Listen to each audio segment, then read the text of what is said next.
Hey guys, and welcome. What we are currently looking at is the Greenskin players deployment zone, and there may be something you have noticed. I'm a Rubber Duck of War, but today we're going to be taking a look at a glorious Warhammer 2 showdown between the forces of the Greenskins, led by the mighty Stormrunner, representing DBD, taking on the Bretonnian Legion. And yeah, it is a Greenskin ambush in the truest sense. It is a full Vanguard build. I'm a big fan of full Gobbo builds in general. I think they're the most sophisticated and fun way to play Greenskins. You've got to be a certain level of class to pull them off. But the full Vanguard one, that's just really taking it to the next level. And it is a glorious build indeed. We have some of the little glorious Night Goblin Squig Hoppers. Very fun unit in general. They're riding meatballs of death who are puffed up on magic mushroom juice and are all ready to get down and dirty. We've got Night Goblin Fanatics mixed in with nasty Skulkers in the front line. Of course, Fanatics incredibly powerful, as they always have been.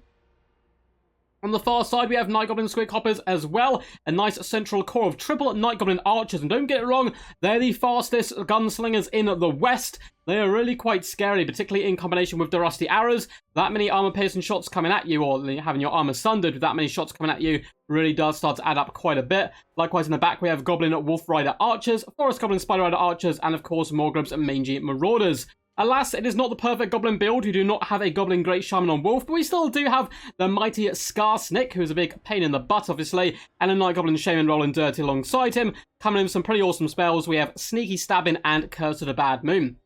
Now, it looks like the Bretonnian player does realise something is amiss, something is afoot here. There is no enemy, so he's instantly turned around his army. We do have two units of the Glorious Knights. One of them is Grail Knights, the other one is Question Knights, one on either flank. We do have a load of oh my god, we're calling them peasants? Peasant bowmen, there we go.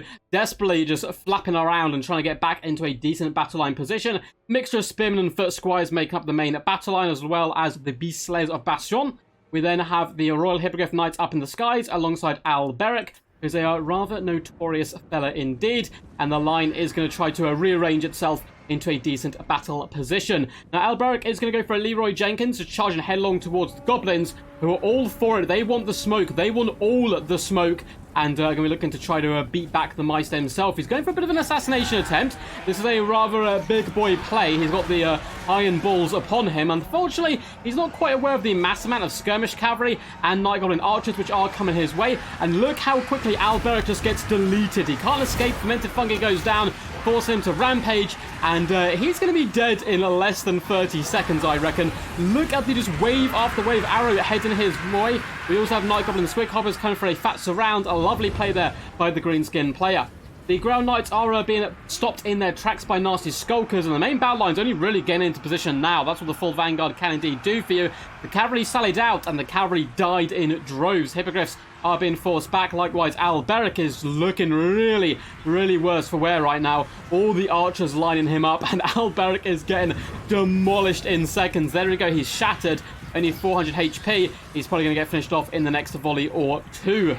In the main battle line, the entire Bretonnian force really hasn't got to grips yet. Nice Skulkers are holding them back. We have a bit of a firing range as the archers do pour on some shots. Unfortunately, the Grail Knights are getting dragged down here by the range contingent of Greenskins, which is really quite deadly and scary. Hippogriff Knights are being popped in the dome. They once again are going to be breaking here. We do have a sneaky little smoke bomb being pushed down, and the nasty Skulkers are getting to stabbing.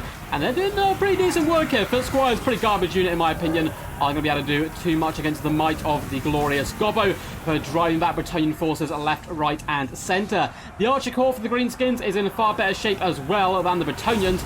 It looks like we do have some of those crazed fanatics swirling down the line on the Beast Slayers of Bastion, as well as the Ground Knights doing some massive damage across the board, doing some really glorious work. And the Goblin Wolf Riders, as well as the Forest Goblin Spider Riders, are doing some really solid damage indeed. And more Fanatics are tearing off down the side, exploding in puffs of blood and magic fungi juice. And look at the carnage they cause. I love it. Just explosions of ketchup all over the place.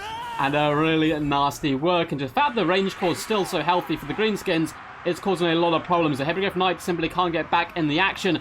These Slayers are trying to mount some kind of defense alongside the Grail Knights, charging Leroy Jenkins style into the nasty Skulkers. If they pop a smoke bomb, it'd be really nice, but this amount of skirmish cav, you simply can't catch it. Peasant Archers are raining shots in to the Night Goblin Fanatics, and not doing a particularly good job here. They're going to be getting driven away. There is some cavalry. The Question Knights come in to try and save them, and Question Knights instantly fall for a trap. Once again, smoke bombs are going to be dropped, and the Quest Knights simply have no way out. Nice Skull was up to over 100 kills so far. Really impressive work. Hamstringing horses and dragging those Royal Knights down into the dirt, where they can pierce the little gaps in their armor with their prison shanks. There's kind of a little pocket of resistance for Bretonnia here in the middle. There's the Beast Slayers of Bastion trying their hardest here, but look at the amount of range prowess left on the battlefield by the Greenskins. This really has been a dismantling. You can't blame the Bretonians, though. They're caught unawares there by that massive Vanguard. It looks like that's going to be enough to seal the deal.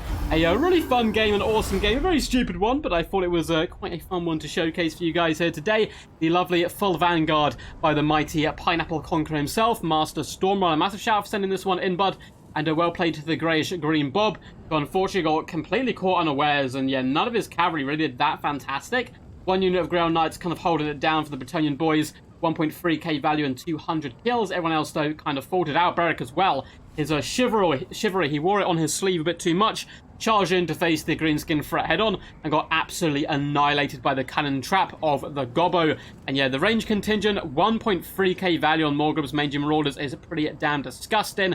And yeah, all of the, not too much, but I guess it adds up here. They're relatively cheap units, 660 value, 540 and 360 from the range forces. But certainly a game won by the probably the best skirmish cav in the game, the Morgrub's Mangy Marauders, one of the best, and definitely one of the most cost-effective.